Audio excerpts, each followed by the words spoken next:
Hey, thank you for joining me. Let's talk about freedom. Such a glorious word, freedom. We would all be lying to ourselves if we claimed freedom to not be a desire that each and every one of us carries deep down. Emotional, physical, spiritual, cosmic freedom. But how is it achieved? How do we get to a free state? And before we dive into this, we must confront the illusion of victimhood. Most will claim I can't be free because of a situation that's out of my control, a situation outside of myself which has little or nothing to do with my soul. But everything has to do with the soul. Every single minute detail of each moment of our lives is presented by an intangible force, which can sometimes trick us into thinking that we're just enslaved in an uncomfortable or unlucky kind of situation. The soul aims to reclaim itself through the earthly journey. So, absolutely nothing is by chance. How do we find freedom? That question kind of irritates me because to cage a bird is to end its flight. You can't grasp or push for freedom because that is actually the antithesis of what freedom, what liberation is. Liberation is being unshackled, being unchained by, well, anything. So freedom ultimately finds us. And it finds us when the deepest, truest part of ourselves is ready to accept liberation. In other words, only when we're authentically moved to unshackle ourselves can we move forward. But in order to unshackle ourselves, we must first recognize that we are the energetic cause of all enslaving effects in our lives. And I don't mean consciously. Much of what happens to us or seems to happen to us is due to garbage within our subconscious, within the hidden aspects of our actions, our thoughts, our words, etc. So once we recognize that our energies are the only thing which truly enslave us, create a feeling of enslavement, then we must confront the beast that was doing the enslaving, the beast within you, the beast within me, staring the beast deep into its not so scary eyes. So uncovering freedom has little to do with just wanting to exist in a free state. It has everything to do with wanting to be free from that which binds us, that which makes us ill. Illusion. I suggest that it is freedom, which is actually most daunting to many of us. Not due to the state of freedom itself, but because to go from lead to gold, to cut the cords of self-enslavement, it takes effort. It takes conflict. It takes personal upheavals within our relationships. It's not exactly a joyous road to take. Exiting the prison of our own making. Because once upon a time, we all held ourselves hostage. And maybe you're holding yourself hostage a bit right now. And we can't just stop holding ourselves hostage by willing it into existence through a thought or through a simple intention, free your mind and your ass must follow, or else it ain't a true intention. When we tether ourselves to anything, it can provide a sense of comfort, of security, even to an idea, a belief system. We can feel oh so cozy and secure because it seems to be, in this paradigm, that we're done in some arena.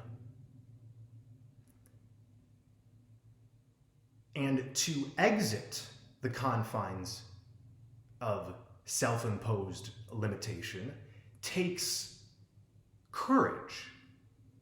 And it does take effort. And sometimes we don't want to work that hard. And even if we do want to work that hard, the courage might not be there.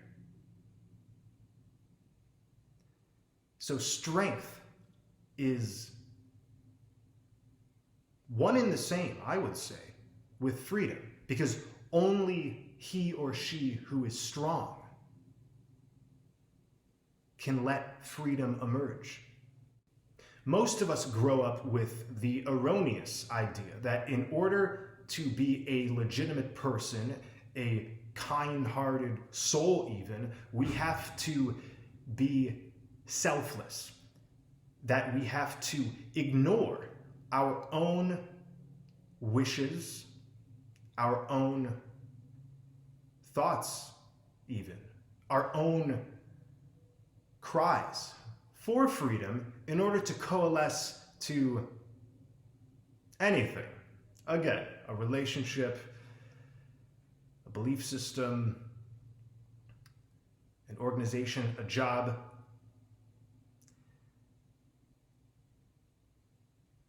But nobody really owns you. No matter what construct or box we consent to, that consent is really just a self-made declaration of enslavement. And enslavement isn't terrible. I'm not here saying these experiences of being tethered are bad. We need to feel squeezed, as if the walls are caving in due to the very choices we've made, the agreements we've agreed to. But contracts always have a fine print, and the moment we take away our consent to anything other than ultimate sovereignty, that is when freedom emerges. And the sovereign one states this within their heart: I am not bound by anyone else's experiences, opinions, thoughts, or perspectives. I am not tethered even to the whole of humanity, to my parents, to my wife, my girlfriend, fill in the blank with whatever we can find imposing. A sovereign being knows themselves to be a universe unto themselves. So empowerment has to be authentic. Unfortunately, empowerment can sometimes be viewed as something you just will into existence, something you wish for. But genuine empowerment comes from understanding the nature of creation, and to say it in another way, the nature of how your journey and my journey unravels. What's the nature of it? Well, as within, so without. We are only ever experiencing that which we are inputting into the physical world, into the astral, into the ether, and beyond. We have this idea that each of us living souls carries a fractal of that which we call source or God. I don't like those words, but you know what I mean. So we carry the creative force, how about? And this creative force can imprison, it can also enliven. And that which is enlivening, in my eyes, is that which is free. And we can look at this matrix and see how it's advertised freedom as slavery, and slavery as freedom. It takes conflict to exit the belly of the beast, the belly of enslavement, and reach the surface. It takes conflict. It is an uncomfortable process. It takes risking everything we thought to be true, to be respectable, to be normal.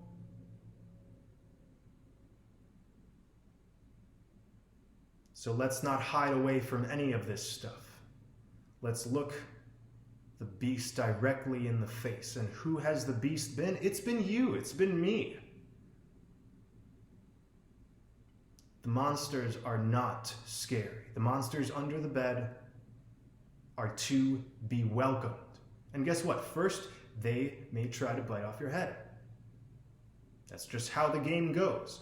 Would we rather exist in a state of freedom,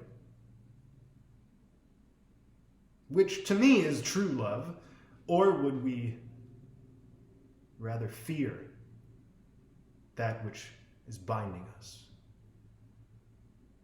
We've all heard this cliche, there are two paths, love and fear, pick one. That may be an oversimplification, but we gotta keep it simple. But let's just say wade through your fear. Yep, let it burn you, because it's not really going to hurt you, it's going to burn away all that does not serve freedom. There are some beings I've met throughout my travels on YouTube. You know, I've had plenty of Skype calls and whatnot. And sometimes I've seen an attempt to mimic a state of sovereignty through the will. Like claiming I am sovereign and still choosing every damn thing to inform the universe that it is actually the opposite. It is slavery that we consent to. So if you leave this video with anything, please know that I'm not saying we have to delude ourselves. In fact, it is delusion that creates suffering. So, not for 1 second am I suggesting we can just say, I am free, and that's that. If you're going to say, I am free, then your ass must follow. Because inconsistent intentions, inconsistent plugins to the matrix, because everything we are, we plug in to this reality. It just comes back as a poo-poo. So let's be real. Let's genuinely walk through the flames, genuinely cut the cords. I welcome conflict, and so should you. because that's how we go from lead to gold, baby! Thank you for watching. Bye-bye.